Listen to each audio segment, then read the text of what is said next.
So we assembled 5 of the best and brightest minds we could find, and we want to talk about the future.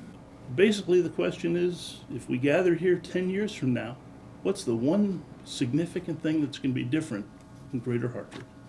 Oz Grable with the Metro Hartford Alliance. 10 years from now, I think you will see significantly increased population in the city, greater population in the region overall, in large part because of a number of things that are underway at the moment.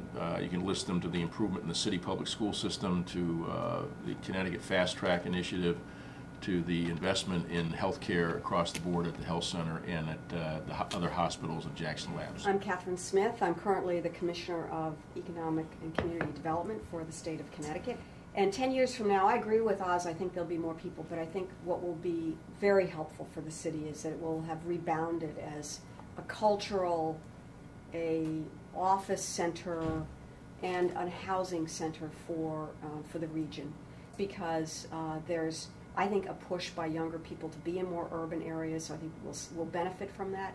But also because, as Oz mentioned, there are a number of initiatives we have underway that are being supported not just by state government and city government, but really importantly by the private sector and the business and community leaders who I think will help bring it to fruition. What we want to do is try to create a better conversation between the employers and the educational system, so that the educators know where things are going. So many things can change, and so many things can change so quickly that it's hard even for the private sector to know. But I think what we're saying right now is we can make a few bets that we're very certain about.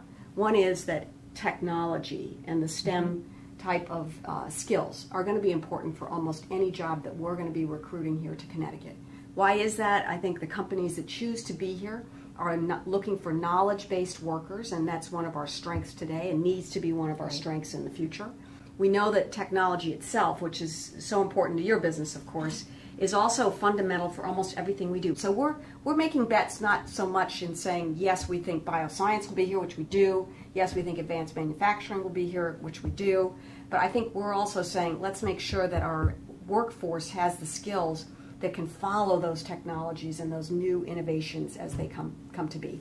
So I'm Christina Kishimoto, Superintendent of the Hartford Public Schools. There's a whole connection pre-K 12 to 16 into businesses in order to make sure that our students are truly prepared for today's workforce. And that means doing the business of education differently, whether it's looking at how technology is used from the very youngest age to looking at access. The example of the Phoenix is one of many examples, but it really is about increasing access, not necessarily decreasing the whole social personal piece of education that is so critical, continues to be critical, because just like we're working around the table, it really is a problem of practice approach that we use in the STEM field around saying, this is where we want to get to, how do we bring our minds together and work at this and resolve it here quickly, because we need to get at this level of work that is very different and faster paced today than it has been in the past.